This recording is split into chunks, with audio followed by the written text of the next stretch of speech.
Hello, everyone. I have the honor of introducing to you this afternoon Robin Sparkman. Robin is a Wellesley alumna, class of 1991, a political science major, and as of 2014, the first CEO of StoryCorps Corporation. She thought, when she graduated from Wellesley, that she might want a career as a lawyer.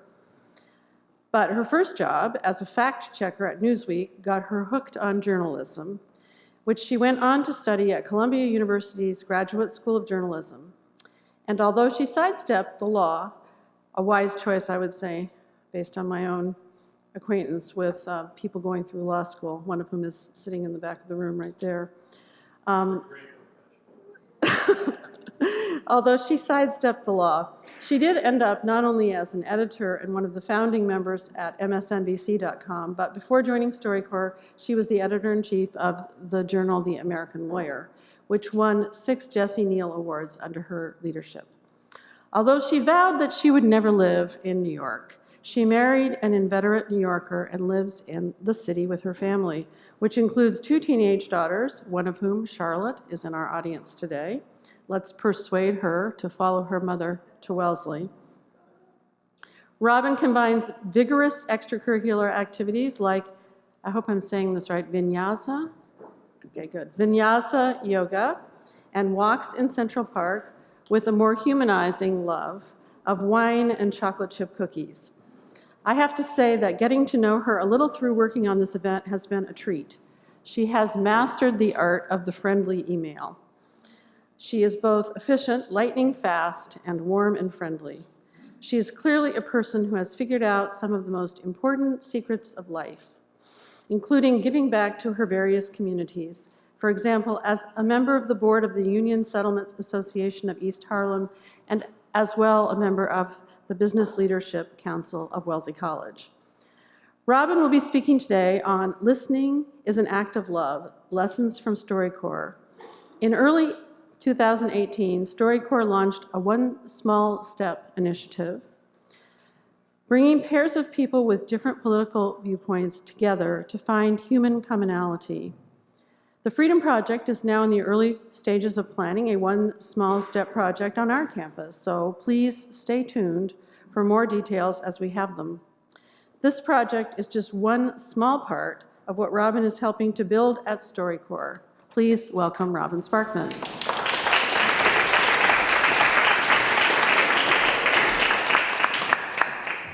Thank you, Professor Lynch, and everyone coming tonight. I really appreciate it. It's not often that I get to talk about my 2 favorite institutions, Wellesley College and StoryCorps, so it's a particular treat for me. And as Professor Lynch said, I'm honored tonight to have one of my daughters, my 17-year-old daughter here, and also my mom in the audience tonight. 33 years ago, my mother and I first toured the Wellesley College campus, and it was a hot August day, and we dipped our feet into Lake Waban, which I don't think you can do anymore, but we did it. And we knew that day that if I was lucky enough to be admitted to Wellesley College, that my life would never be the same. So thank you. As Professor Lynch noted, I'm officially here at the invitation of the Freedom Project. And when I was preparing this talk and thinking about which of the 600 or so StoryCorps broadcasts and animations to play tonight, I thought I'd put together stories that speak to our ideas about freedom. Freedom of speech, freedom of expression, freedom of worship, freedom from fear. At StoryCorps, we work with a calligraphy brush rather than a scalpel when we're telling impactful stories. But you'll see in here, if you listen hard enough, that many of our stories speak to these eternal themes about freedom. So this afternoon, as the light fades, I'm going to play several StoryCorps stories. I'm going to talk about the process of making memorable stories. And if you're completely baffled by what StoryCorps is, don't worry, I'll get there. And then I'll take your questions at the end. And hopefully today you'll learn something and you'll enjoy yourselves. So I'm going to start with one story. This is a story by Dr. William Weaver. And his story speaks to the idea of freedom from fear. So just a little intro. Dr. Weaver was an African-American student who integrated his high school in Knoxville, Tennessee back in 1964. And in the story, we'll hear from him about his experience integrating the school's previously all-white football team, which he did along with other Black players, including his older brother, Stanley. So at StoryCorps, Dr. Weaver described what it was like playing for the West High School Rebels. Let's listen. The school's mascot was a Confederate colonel, and at football games, when you came out on the field, the crowd would be hollering and the Dixie would be playing, and they'd hold a paper flag up and the team would burst out through the Confederate flag. The Black players made a decision to run around the flag. We had teams who refused to play us because we had Black players. There were always racial comments, banners with the N-word, and at one point in time, there was even a dummy with a noose around his neck hanging from the goalposts. I remember we played a all-white school. The game was maybe only in the second quarter. My brother tackled their tight end and broke his collarbone. And when they had to take him off the field with his arm in a sling, that's when the crowd really got ugly. We were on the visitor's sideline and they were coming across the field. So we backed up against the fence. I remember the coach saying, "Keep your helmet on." So I was pretty afraid. And then a hand reaches through the fence and grabs my shoulder pads. I look around and it's my father. And I turned to my brother and I said, "It's okay, Dad's here." The state police came and escorted us to the buses. The crowd is still chanting and throwing things at the bus. And as the bus drives off, I look back and I see my father standing there and all these angry white people. And I said to my brother, "How's Daddy going to get out of here? They might kill him." We get to the high school, and the most incredible feeling I think I've ever had was when my father walked through the door of the locker room and said, "Are you ready to go?" As if nothing had happened. And I wanted to tell him, "Dad, don't come to any more games." But selfishly, I couldn't. I needed him there for me to feel safe. Normally, when you're with a team, you feel like everybody's going to stand together. And I never got that feeling that the team would stand with me if things got bad. I think a number of the white students who were there with me would say, now, if I could have did something different, I would have said something. But that's what evil depends on. Good people to be quiet.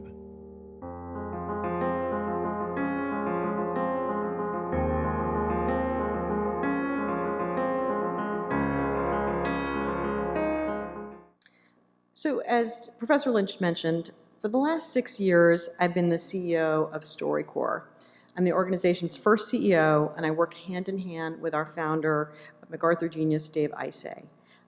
We're a 16-year-old oral history project. We're based in Brooklyn, and we bring people together to have meaningful conversations about their lives. When people come to StoryCorps, they typically visit one of our permanent recording booths in Chicago or Atlanta, or our mobile recording booths, which travel all over the country. We have one mobile van, for example, today in Yuma, Arizona, and then it's en route to Santa Monica. When participants come to our recording booths, they sit down, they have a 40-minute conversation with a friend or a loved one, and we have a great questions list on our website. You should feel free to check it out. Maybe it'd be good for the mindfulness class that I heard about last weekend. And so people typically look at these questions and then they sit down in the booth and they kind of interview the other person. At the recording booth, they're met by a trained facilitator who helps keep the conversation going and who bears witness to the conversation. Many people consider a StoryCorps conversation the most important conversation they ever have in their lives. Participants get a copy of the interview to keep, and another copy goes to our archive at the Library of Congress. The important thing is that your great-great-grandparents, that they can hear this, your great-great-grandchildren can hear their great-great-grandparents, like me, someday, from generations on. They'll hear the conversation I had, for example, with my husband, where we talked about his parents and his grandparents. Almost 500,000 people have participated in one of our traditional StoryCorps interviews in our booths, or used our app to record a conversation. It's the single It's the largest single collection of human voices ever gathered. Now, at StoryCorps, we're dedicated to telling the stories of everyday people. We set aside half of our interview spots in our recording booths for the general public, who typically know us from our spots on Friday on Morning Edition on NPR. And we fill the remaining spots by working with hundreds of organizations all over the country to bring in people from underrepresented or marginalized communities. And then what we do is we take a tiny percentage of those stories and we edit them down for broadcast, for NPR, for our podcast, for our animation, and I'm going to play several today, for our books, and also some just exclusively for social media. So why do I think we're good at telling stories? Well, I think we fill a visceral human need for stories. Stories comfort our tired and overstimulated minds. They help us make sense of the world and remember what's important. The philosopher Hannah Arendt says, storytelling reveals meaning without committing the error of defining it. So this is our mission statement here, and what I want to talk a little bit about is, and this is the StoryCorps recording booths, so you can see this, just to have a visual there, what it looks like. But what I want to talk a little bit about now is some of the elements of effective storytelling. Now, as students and faculty, you're all familiar with the idea that details and anecdotes make your papers richer and more enjoyable. And we try to take this to another level with our stories. And not every StoryCorps story can check off each of these items here, but we try to at least make sure that they check off most of them. And we do this through terrific details, juicy details, and through narrative arc. So to come back to Dr. William Weaver for a second, how is he going to get out of that football stadium alive? Why does he feel such a sense of relief when his father walks into the room? There's a bit of a psychic journey in the story. There's a few beats of suspense. An expectation is laid out. A wish is expressed. A problem is unearthed. And over the course of the conversation, an answer becomes clear, wisdom is offered, or solace is given. We also, in many of our stories, we focus on the emotional connection between the two people having that conversation, and we also focus on the authenticity of someone's story. So we always say no one ever comes to StoryCorps to get rich or to get famous. We are very anti-celebrity at StoryCorps. I once drew for the founder the entire Kardashian family tree, and we both thought it was embarrassing that I knew it and that he didn't, and it was a sign of his integrity that he had no idea of who most of these people were. So we don't want to tell just great stories at StoryCorps. We're also trying to do things at a slightly richer level here. And this is where the whole idea of empathy comes in. So what we'd like to think is that there is empathy expressed in the story, and that you're also feeling empathy by either participating in a StoryCorps conversation yourself in one of our booths, or by listening to our story. So this slide is a little bit about kind of the different parts of empathy, that you identify what the speaker is feeling, that you can feel what that person is feeling, and that you can indicate that you have that feeling for someone else in subsequent interactions in your life. So we're hoping that you, the listener, that you feel empathy for the people in the story and what they're grappling with. Maybe you've never had to deal with racism or fear of violence. Maybe the idea of integrating the South 55 years ago seems like a century ago. But you can empathize with parts of that story, certainly, with a father wanting to help his son, and a son deeply appreciating what his father is trying to do. So here's our kind of theory of change, of what we're trying to do kind of writ large. So let me just sort of put all the pieces together, and then trust me, I'll get back to playing some stories. So we're trying to get people to feel something and connect to other human beings, a worthwhile goal. I'm sure you'll agree, hard to argue with that. We're trying to show the universality of people's emotions, that even though you may have nothing in common with someone, there is an emotional connection. You can understand what they're feeling, and hopefully that connects you to them, and maybe makes you feel a little less alone in the world, and perhaps even take action. And from our mission statement, you can see that we're ultimately trying through our stories to create a more just and compassionate world. That's all. So let me play another story here. In 1993, O'Shea Israel was a teenager in Minneapolis. One night at a party, O'Shea got into a fight and shot and killed another teenager. The murder victim's mother was named Mary Johnson. That's the woman on your left up here.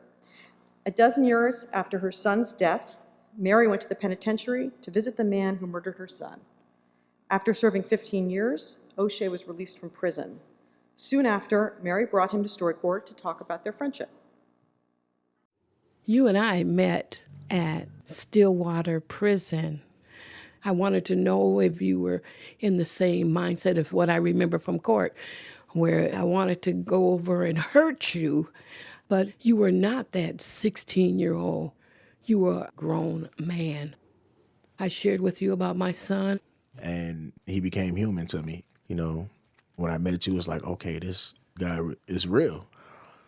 And then when it was time to go, you broke down and started shedding tears, and the initial thing to do was just try to hold you up as best I can. Just hug you like I would my own mother, you know.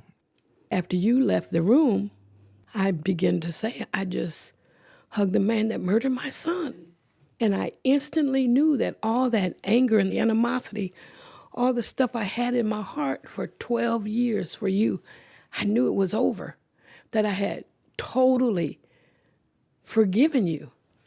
As far as receiving forgiveness from you, sometimes I still don't know how to take it because I haven't totally forgiven myself yet. It's something that I'm learning from you. I won't say that I have learned yet because it's still a process that I'm going through. I treat you as I would treat my son, and our relationship is beyond belief. We live next door to one another.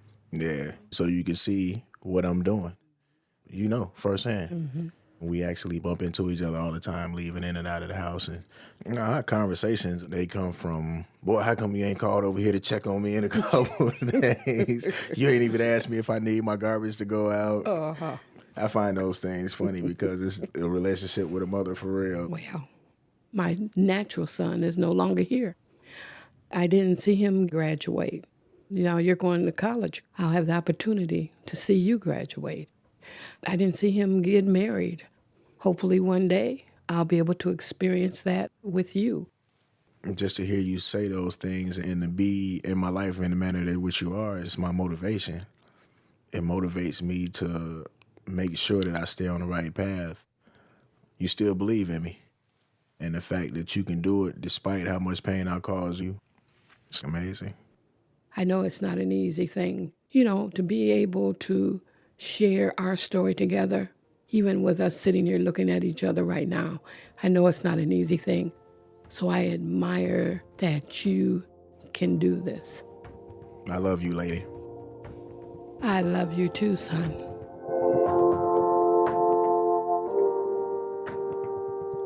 So that's Mary Johnson with O'Shea Israel at StoryCorps in Minneapolis.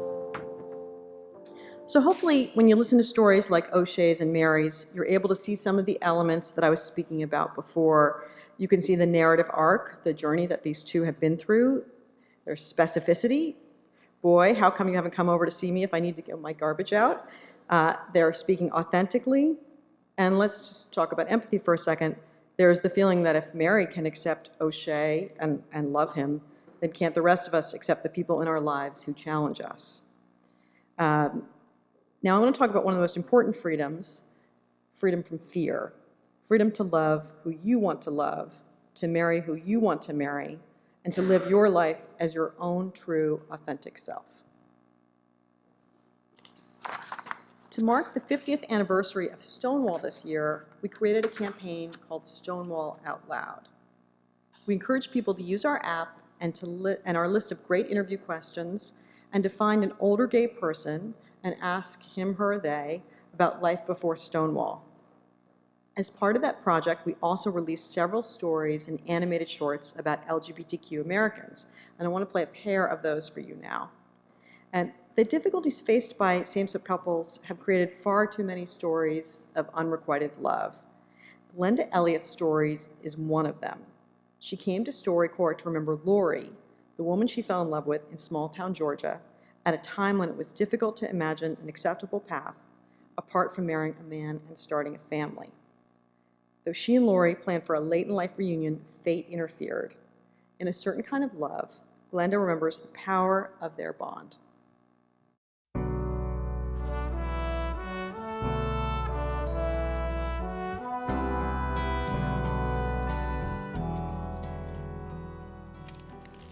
Laurie knew how to tease me without my being offended. And there was something about the way she would smile that, I can still see very vividly. She was the first person I really, truly loved. But I grew up in the 40s in a small rural community. There was certainly no role models of what it means to love someone of the same sex. So I didn't know how to understand that. My high school sweetheart, he proposed to me. And I thought at that time, that's what a woman did. She got married. And it didn't take me very long to realize that I'd made a mistake. So he and I decided to get a divorce. During all of this time, Laurie and I had stayed in touch. I knew that I loved her deeply. She said, well, I have very strong feelings for you too, but most of all, I want to have children. She met a man who had asked her to marry him. Then she got pregnant, and she said, if it's a little girl, I'm going to name her after you. Well, it turned out it was a little boy, and I was relieved. It really would have been excruciatingly painful if she had had a little girl named after me. Somewhere along the way, she said, if I outlived my husband and you don't have a partner, perhaps we can grow old together. And somehow that made it all right. But then Laurie got cancer, and she didn't live very long. And I did not get to see her again. It didn't hit me so much until I turned 60, and I began to really think about old age. And this was the time that Laurie and I were going to have. And it didn't happen. There are certain kinds of love that never die. But I don't regret at all our time together. It is where I learned that I could love, and I could be loved in that complete sense of the word.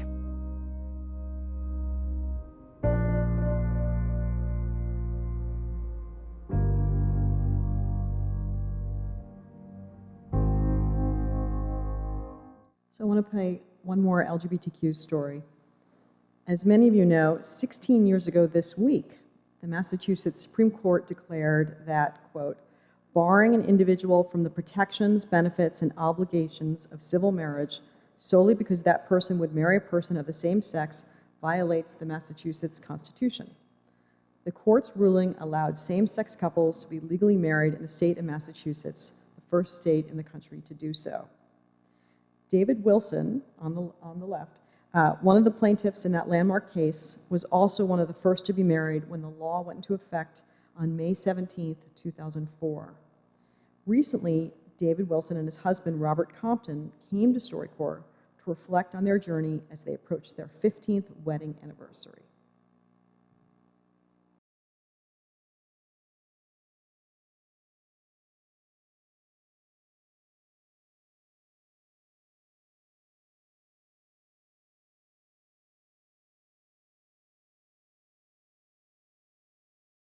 When I got to the hospital, they were not going to give me any information. They called his family in Vermont and said, can you give permission for us to talk to David? And his 75-year-old mom said, of course, they're partners.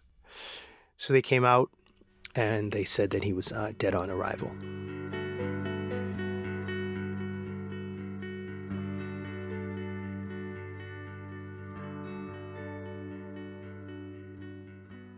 There was new to Boston. I just came from Michigan, where I was fired when I came out at work. And so I was looking to meet people, and I stumbled across you. I think you slipped me a business card, if I remember correctly. Well, I'm not sure who slipped who the card, but you started talking about your family and your kids. Having been married myself for over 20 years and having kids, and that's actually one of the things that really attracted me. At that point, we began to think about, well, maybe we'll go out on a date. And the first year that we were living together, you woke up at 3 a.m. and had pretty excruciating pain, and we drove off to the hospital, and that was the very same hospital that my former partner was brought to. But I thought 3 years later I would be treated at least as your partner, which I wasn't. That was the beginning for us of thinking about how do we get legal protections for each other. Back then, most people were not supporting civil unions, let alone marriage. We had one death threat. And the day of the wedding, we had to actually have police all around us, and they had snipers up on the roof trying to make sure nothing happened. But that day, Arlington Street Church was filled to the brim. We had our 2 grandsons, who were 4 and 2, walk down the aisle ahead of us. And I do remember our minister saying, "By the power vested in me." By the power vested in me by the Commonwealth of Massachusetts. And then we had a pause while the church erupted. People clapping and banging their feet. And then she said, I hereby pronounce you legally married. and that's when we realized that day wasn't about us. And this really was for thousands and thousands of people.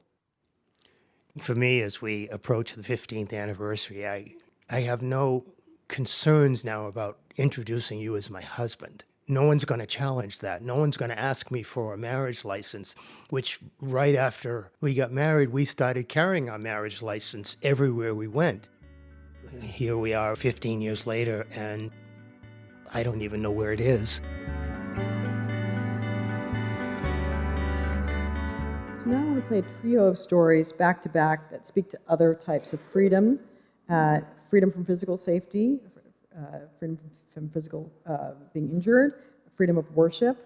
And you should just think about it as you listen to these stories. Do they work as kind of good stories, as I've tried to define them, in terms of the specificity of detail? Is there authentic connection between the two speakers? And then also, do you feel empathy when you listen to these stories? So the first story here is kind of a tough one.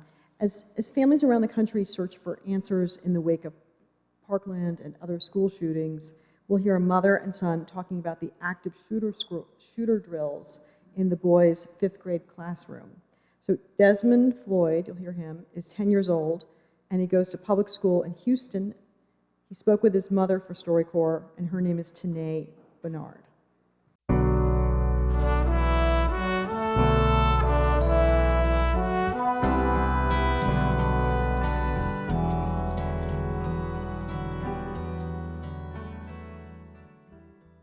What emergency drills did you have as you were growing up in school? Fire drills and tornado drills, and that was it.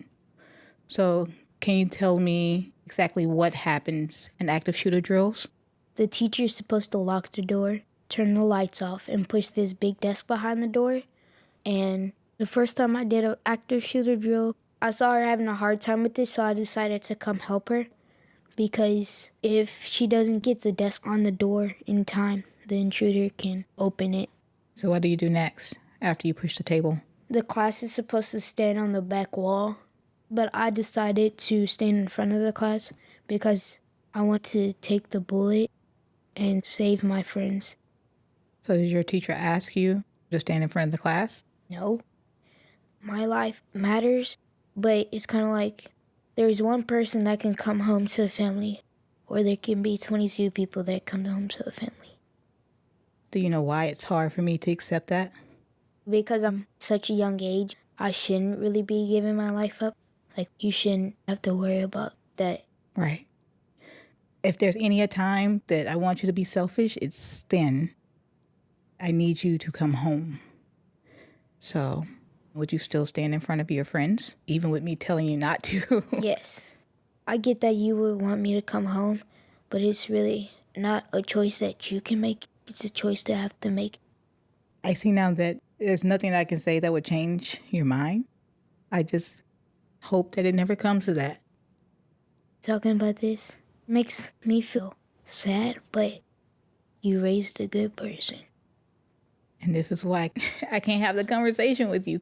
You keep saying things like that, and I'm speechless. You're 10, and you're that 10-year-old who doesn't clean their room, and there's no handbook for this. This is why the conversation always ends between you and I in dead silence. Because I'm a mother. And I don't know what to say.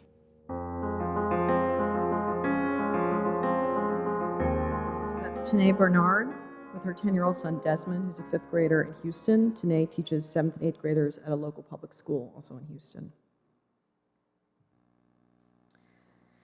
On May 31st, 2009, Dr. George Tiller was murdered at his church in Wichita, Kansas. Dr. Tiller was one of only a handful of doctors in the country who performed late-term abortions. Rabbi David Young and his wife, Cantor Natalie Young, went to see Dr. Tiller in 2006. They'd been expecting their second son, Elijah, but late into their pregnancy, they learned that something had gone wrong. I loved being pregnant. It was an amazing feeling. The ultrasound where we found out that there was something wrong was supposed to be the last thing before going in and delivering a beautiful baby boy. And the tech said, uh-oh. I remember them saying that it would be impossible for him to survive outside the womb and that he would likely be brain dead. It was 2 horrible choices. Having a 3rd-term abortion or have to wait the last month of pregnancy knowing that we were going to have to give birth to a baby who could not live. Yeah. It would have been torture. Within a couple of days, we were on a plane to Wichita. I remember arriving at Dr. Tiller's office and having all of these protesters outside, and I felt like this was the last place we wanted to be. I remember us meeting Dr. Tiller, who was so kind and so sorry that we were there. He kept reminding us that nobody wanted to be there. And that it wasn't our fault. And that it wasn't our fault. Which I kept needing to hear. He made sure that we knew he had kids of his own and grandkids of his own. And that he was a man of faith. Yeah. And so to be able to connect in that way, I thought was really comforting. And I don't even know if you know that every day when we got back to the hotel and you were sleeping, Dr. Tiller called me to check on you. While we both felt a sense of loss, I think we also felt a sense of gratitude that we could allow Elijah to rest in peace and not have to struggle. When I read about some person shooting Dr. Tiller, I totally freaked out. I think I was in my office and you called me and told me, and I was stunned. I was so angry. And I thought about other couples who were probably there that week. What were they going to do? How did that change their lives? There's nothing about this experience that would fit on a picket sign or on a political campaign slogan. It's way too complicated for that, and every single person has their own unique story, just like ours. Yeah. People he's helped. I want him to be remembered as a compassionate and courageous man who was there to help people during the darkest times in their lives. He was so deeply needed by so many people.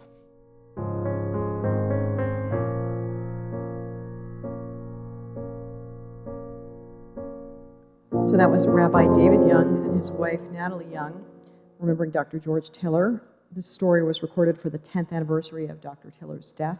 The man who shot Dr. Tiller, Scott Roeder, was convicted of first-degree murder.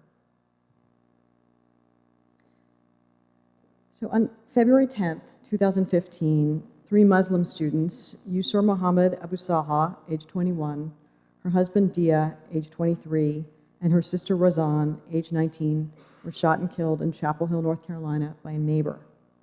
9 months before the murders, Yusor recorded a StoryCorps interview with her former school teacher and principal, Musarat Jabin.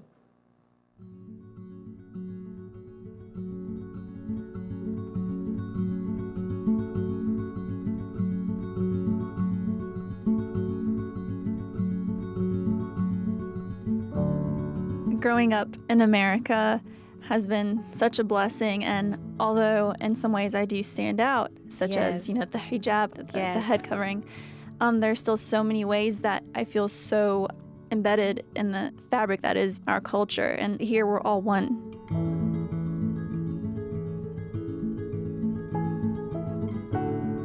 I remember Yusor as a little girl when she was in 3rd grade.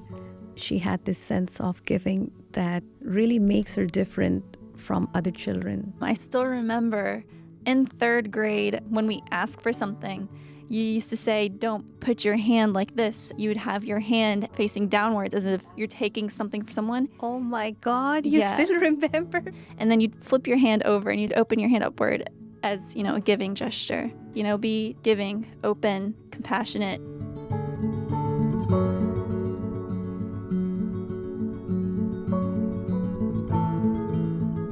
Dia, Yusor, and Razan, these kids, their face was so radiant. They would just bring light to the room. And they treat me like their mother. I see you nowadays, and you're always asking, how are you? Where are you now in life? And now I'm at NC State University. And got married to one of my other students. Yeah, that was pretty interesting. I was so happy, when I saw you guys together. And you will be together for the rest of your life, inshallah. I just remember Dia when he was growing up. He was getting taller, and because I'm a short person, he would stand behind me and put his hand over my head. And I just told him, Dia, you can never outgrow my heart. Before our time is up, Sister Jabin, I'd just like to thank you. It's been an honor. No, I want to thank you, Yusor, and the honor is mine. Thank you so much. Of course. I would like people to know and remember her as a practicing Muslim, as a daughter, and above all, as a good human being. When we write our comments on report cards, we say they exceeded our expectations. She exceeded our expectations.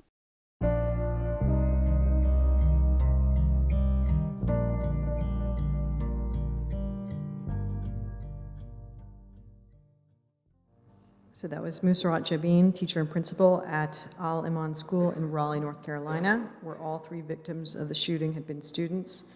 She first came to StoryCorps in May 2014 with Yusor Abu Saha. And now I'm going to play something just for fun. I was very skinny, and I didn't have any curves. I guess my mother got kind of worried because she didn't think I had enough boyfriends. So she bought me a bra that you blow up. I was real excited, so I blew and blew to about 32. I was quite happy with the looks. I got a few wolf whistles. Of course, at that age, you're very self-conscious. That year, I took a trip to South America. I proceeded to fly to Santiago. Soon we were into the Andes Mountains, and it turned out that it was a non-pressurized plane, and I felt very uncomfortable. Things were getting very tight. This bra had started to increase in size. As the thing got bigger, I tried to stand up, and I couldn't see my feet. The directions said it would go to 48 if I wanted to. I thought, what will happen if it goes beyond 48? And I found out what happened. It blew out. It was a loud, resounding sound, and the co-pilot came into the cabin with the gun wondering what had happened. The men all pointed to me. Well, it's difficult to explain to people in English that part of your anatomy just blew up. But to try and do it in Spanish, it's beyond hope. So they made a landing. I was taken off the plane and turned over to 2 women police, and they told me to strip, hunting for what they thought was the bomb. When I stripped down, I showed them the hole in the bra, and they chuckled. And I thought, oh my, they've gotten the point. And I was allowed back on the plane. A month later, I got a bill from the airline for $400 for an unscheduled stop.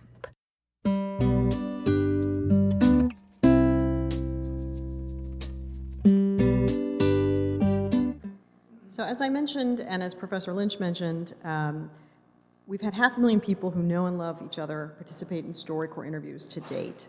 But after the 2016 election, we started thinking about the possibility of putting strangers across the political divides into StoryCorps booths, not to talk about politics or about trips to Santiago, but just to remember that people we disagree with are actually living, breathing human beings. And we're a public service nonprofit, and our Hippocratic oath is that people who come to StoryCorps always benefit from the experience. We never do harm. So we needed to test this kind of interview. And so we started out with families. And I want to play an excerpt from an early One Small Step interview. Jen Stanley, a self-described liberal and writer, recorded our first One Small Step interview with her dad, Peter, a construction worker in Boston, and he began voting Republican in 1980. So let's listen to Jen and Peter.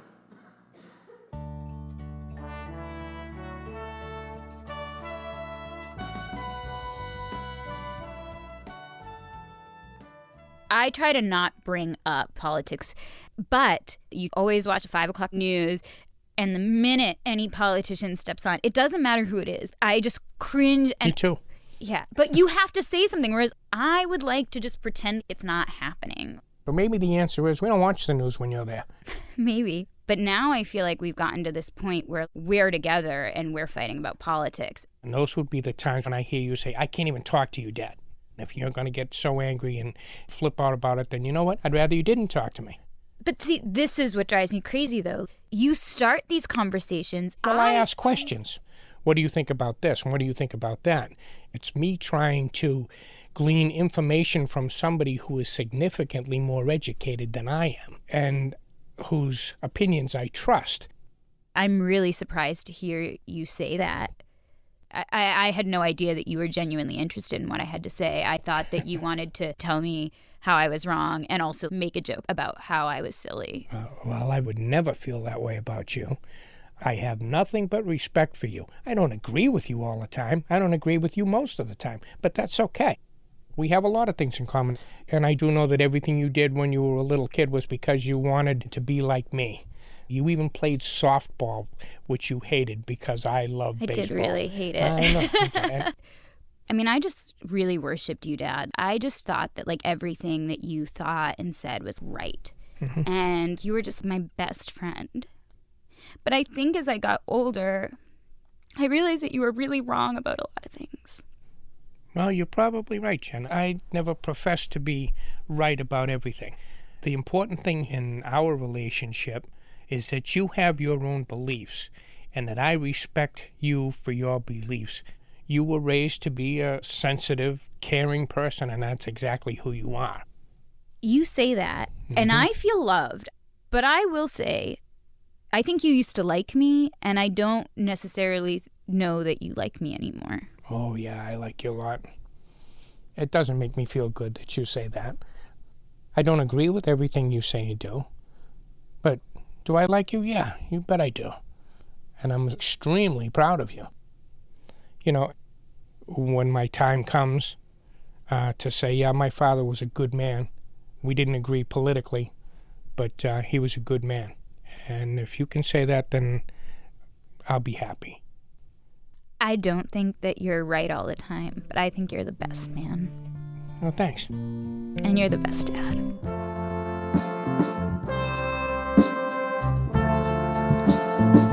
So soon we moved from family interviews. For the first time, we decided to put strangers together in StoryCorps booths from opposite sides of the political divide. And we tested this with hundreds and hundreds of participants across the country, and it worked, by our definition. So what have we learned by putting strangers together to have StoryCorps interviews? We learned that one small step brings out the opposite impulses of social media. If Twitter can unleash our worst selves, at StoryCorps people realize their great-great-grandchildren will one day hear these interviews and bring their best selves to the conversation. We learned that one small step interviews create intense feelings of connection, empathy, and hope in participants. We learned that on top of recording interviews, even showing 3-minute StoryCorps videos about people from one side of the divide to people on the other side of the divide has a highly significant impact on reducing feelings of contempt. These videos can help us see thems as us's. And we've seen that there's something magical, beautiful, almost addictive about watching people come together in this way. We've also been heartened by the bipartisan funders on the right and the left, including the Charles Koch Foundation, who have wholeheartedly supported our work. We think of one small step like a little bit of light seeping into a pitch dark room, helping our eyes adjust so we can begin to see one another again. As Michelle Obama says, it's hard to hate up close. So a quick story in that spirit.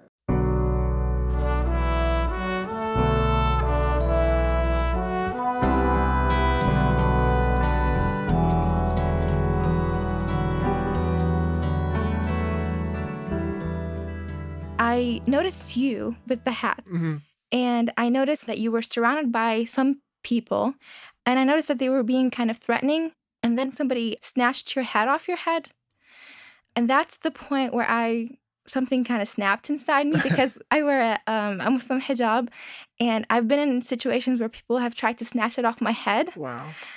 And I rushed towards you, and I just started screaming, "Leave him alone, give me that back." I don't think we could be any further apart as people, and yet it was just kind of like this common, that's not okay moment. You are genuinely the only Muslim person I know. It's not that I've actively avoided, it's just, I've just never been in the position where I can interact for an extended period of time. So I guess my views on the Muslim community have been influenced by a lot of the news articles and things of that nature. I feel like a lot of times in the media, you don't see the normal Muslim, the one that listens to classic rock like I do. You don't meet that Muslim. Can you tell me about where you grew up? What was that part of your life like? So I was born in Baghdad, in Iraq. I moved to the U.S. when I was 10 years old. Okay. Being a Muslim girl, I stood out in almost every single way that you can in middle school, the worst time to stand out. What about you? How was it like when you grew up? I was homeschooled, so it was a vastly different experience. Socially, I didn't have, I guess, as many friends as most people would. I only went to public school 1 year of my life, and I got in 3 fights, and I lost all of them. I actually lost a lot of friends because of this election, because of my political stance. So I hope that I can be the reason that someone decides to talk to someone as opposed to just cutting them out of their life or blocking them on Twitter, I'd like for this to encourage other people to engage in more conversations with people that you don't agree with. That's what it's all about. I'm so glad I wasn't the only one who felt like that.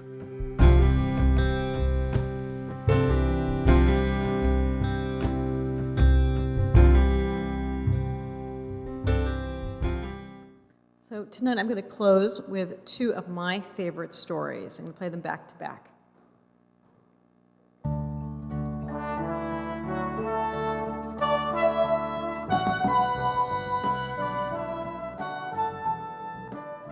When we met, you and your sister couldn't tell us apart, and we couldn't tell you two apart. But by the end of the summer, there was no chance of separating us. And we had a double wedding. You and I were married the same day as Bunny and Danny were married.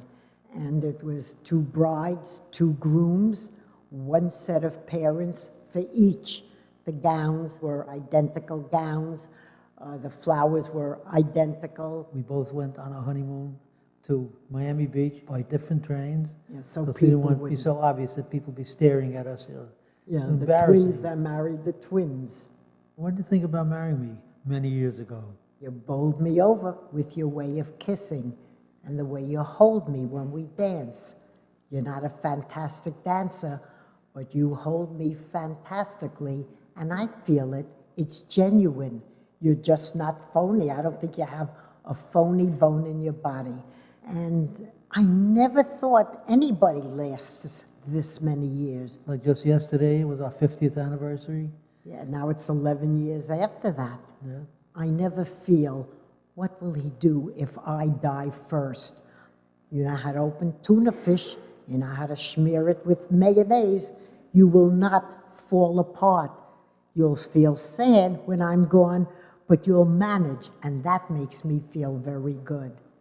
Thank you for being you, Elliot. You made my life complete. And I say the same. You made my life complete, and hope we go on for another 50 years. I'll take 5 good ones, 5 good ones, and I'll say thank you, God.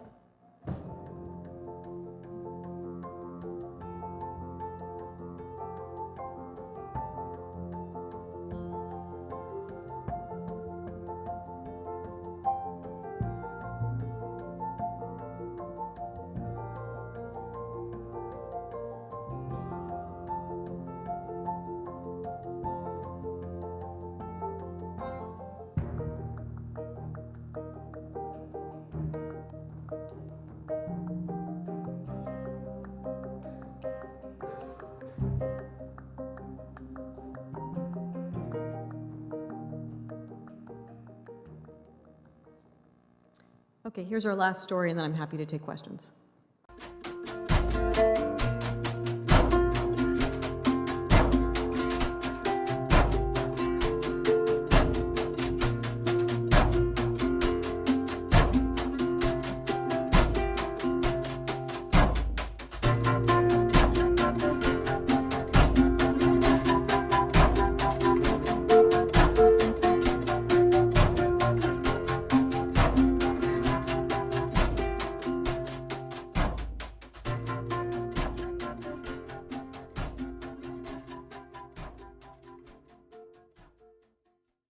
When he was 9 years old, Ron, without my parents or myself knowing his whereabouts, decided to take a mile walk from our home down to the library, which was, of course, public library, but not so public for black folks when you're talking about 1959. So as he was walking in there, all these folks were staring at him because they were white folk only, and they were looking at him and said, you know, who's this Negro?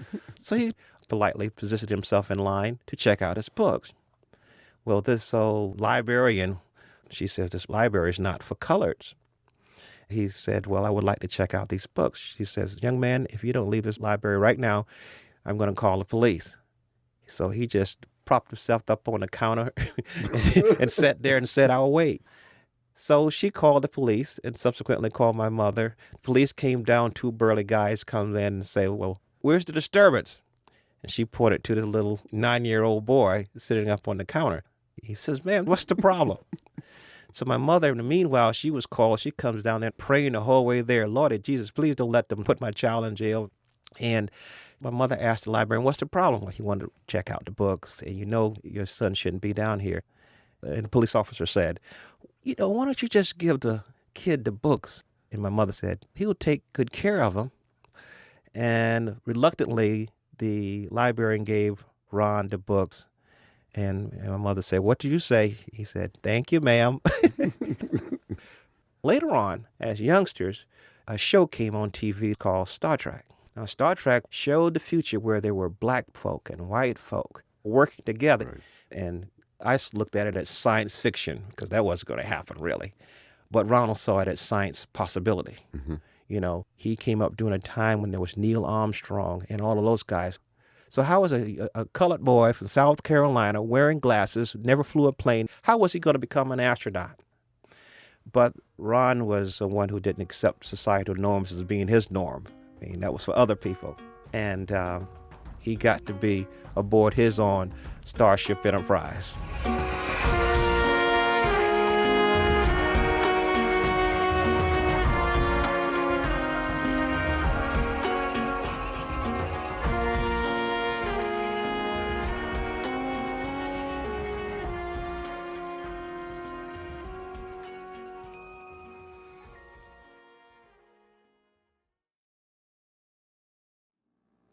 So thank you all for watching so attentively. I'm happy to take questions.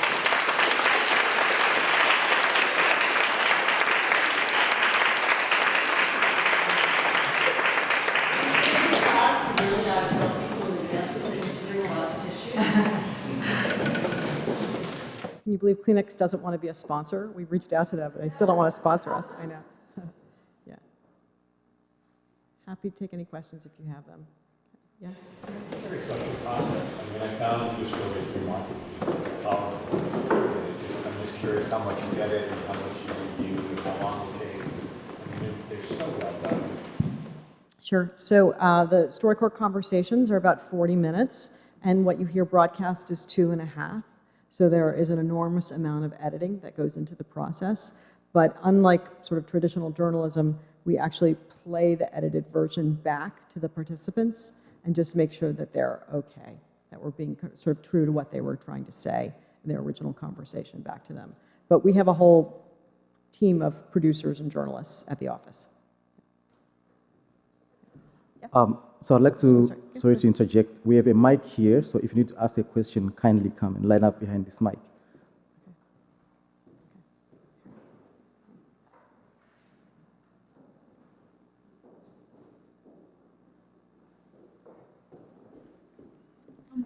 Why is it that you edit the stories so short? Do you feel like that's long enough? Yes, actually, we do. We think of them as poems. And if you listen to our podcast, we tend to go a little bit longer on the podcast. And sometimes we can beg NPR for a little bit more airtime. But generally, we do feel like this is a pretty good length for what we're trying to do. What I would also say is that if you ever want to kind of experiment and see what it's like to see a StoryCorps story, we interviewed President Obama, and he had a StoryCorps conversation with a White House mentee, and we put out the edited version on NPR, and then the White House the next day released the raw tape. And it was just really interesting to me to see the whole version and for the whole world to see the whole version versus the edited version. So if you're a junkie, you can look that up. Yes? Dr. Johnson? Yeah. Robin, I just want to first of all say thank you. I mean, we are, first of all, so enormously proud of you. And what an enormous gift you have given, quite frankly, the world with what you have done. And I just want to say for everybody, you don't have to be a special person or have a compelling story. As Robin knows, when I first got here and I met Robin, I told her about, I'm going to get choked up, about my son and my mother they did 2 interviews. And my mother passed away. She's a very special person, passed away. And I didn't have them. I couldn't find them because you send a copy and Robin got me them.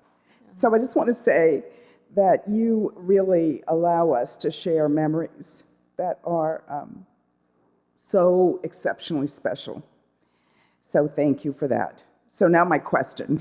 I'll pull it together in my question. You know, this is such a powerful storytelling, and sharing stories are so powerful. It's a powerful tool. And I know you and I have talked a bit as we begin to shape work going forward at Wellesley, and how we, in a world where we do live frequently in different bubbles, where community, because we're so busy, we live in such a rapidly moving world, we don't sometimes take the time to hear the stories. And it's not just about talking across difference. Sometimes it's just about hearing the stories that humanize all of us. And how do you think something like StoryCorps can help us think about hearing each other differently on campus? Well, I think simply the exercise of sitting down and listening to another person in that kind of formal way and asking questions and then waiting and letting that person respond before you immediately go with your next question. I think just that the exercise, the listening is an act of love. I mean, that's our kind of our tagline, because sitting and having a conversation with another person and genuinely listening to what they have to say is a gift. And I think we could all benefit from that. And so one thing I'd love to invite you back to campus, for us to think of, it sounds so easy, but we don't do it as much as we should. So I'd love to have you come back and have us have some conversation about the conversations. So please come back. My pleasure, anytime. First of all, kind of following up on that, it's so well. I appreciate so much the powerful stories and how well told those stories are, and how well edited and everything. Lots of work that are put into, obviously, those stories. And also, I appreciate the fact that you provided this space for people to be vulnerable and to share things that are probably very means a lot to them to share to people. And my question is, because I know that some of the stories are speaking a lot for or about people who are sometimes not represented in communities, and sometimes their voices aren't heard.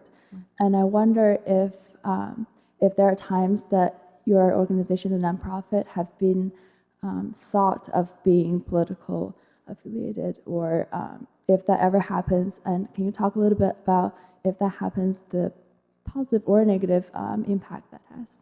Sure. Two points on that. So we deliberately go out and try and capture stories from underrepresented communities. It's very deliberate. And our mobile tour, we work with partner organizations to bring in underrepresented groups. And to get it in the weeds, we actually try to match up what we call our interview collection with the US Census. So if this country is 15 to 20% African American, we try to make sure we have 15 to 20% African American storytellers who come in the booth. Same thing with our NPR broadcasts. More than half of our broadcasts have people from underrepresented groups who are storytellers. So it's a huge part of what we do. And in terms of the political question, I say this to all of our new hires, because we tend to hire people who are a little more on the liberal end of the political spectrum. We are not an activist organization. And I think it's very, very important. And I always say to them very directly, if you are an activist and you think your job here is to further activism, then you're not in the right place. Because we see our job to tell stories. And that's why one small step is an interesting thing for us, because we're having stories from people who are politically right of center. And it's a healthy thing. I think that we could tell more stories about faith, for example. Faith is a huge issue in America, particularly outside of the coasts. And it's the kind of thing that the more we have storytellers with diverse political views come in, the more we can reflect back some of those feelings and beliefs in what we broadcast and what we put on the podcast and what we put on the animation. So we try not to be overly political in one way or another. We try to just tell stories. Yeah. Thank you. So, Robin, you may not be an activist, Yeah. but the power of showing these stories and not making a political statement on either side, just letting people be people, is so incredibly powerful. And I wonder how many of you are out there doing this presentation, because this presentation is mind and heart blowing. Really, I mean, I would sign up today to just go on the road for StoryCorps with this. It's other people's stories, but they move the heart so powerfully. And I just wonder who else is doing this. It's exquisite. Thank you. Not enough people, right? We're 100 people as an organization, and I have a lot of wonderful colleagues who are terrific, and there's nothing more fun than sharing these stories, right? What a great way to make a living to share this content. So we try to do that. I mean, the one thing I would just do a little brief plug for is something called the Great Thanksgiving Listen. So the Great Thanksgiving Listen is a project that we have been doing for the last 5 years. We encourage high school history students to take our app and interview an elder over Thanksgiving weekend, have a mini StoryCorps conversation, And then if you want, you can upload it to the Library of Congress. And so it's part of our archive. If you want to keep it private, that's fine too. But it's simply a way to have a StoryCorps-like conversation. And not everybody can get to the StoryCorps booths in Chicago and Atlanta and in our mobile booth. So it's just a way of having a StoryCorps experience. So 2 quick follow-up thoughts. Sure. I downloaded the app 3 years ago, or whenever it first became available. Took it to Thanksgiving 2 years in a row. My parents died 1 year after each other. And I come tonight thinking, following on what President Johnson offered, how important it is to let people know, do it now. Yes. Do it now. Yeah, this is very cool. Thank you. Thank you. Thank you. We'll take this last question. Yeah. Thank you so much. I think it's a really wonderful setting and a really beautiful message. I was just wondering kind of what your plans are kind of for the vision, I guess maybe in the next like 5 years. Like if you were to be here in 5 years from now, like what are some things that you want to accomplish or have, or, that you're looking to do that you maybe haven't had the bandwidth to do yet? So just kind of looking towards the future to continue to share this. I'm smiling because we just finished our strategic plan. So it's like, do you want President Johnson knows this too. Do you want the big picture or the little picture? Right? What I would just say is that, and this is a line from our strategic plan, we want to become a household name because we feel that we are trying to do good work in this country and that the people who know us love us. And there are diehard StoryCorps fans. When I was at the Business Leadership Council recently, I hadn't heard that day's StoryCorps broadcast. And the woman next to me had heard it, knew everything about it. It was embarrassing. And yet there are so many people who aren't aware of both the ability to come in and have a StoryCorps conversation in the booth or with the app or aren't familiar with our content. So it's really about better recognition for the organization because we believe deeply in our mission and we think that the impact of having more people know StoryCorps and participate in StoryCorps will be huge. So that's the goal. That's all. Yeah. Thank you so much. Thank you.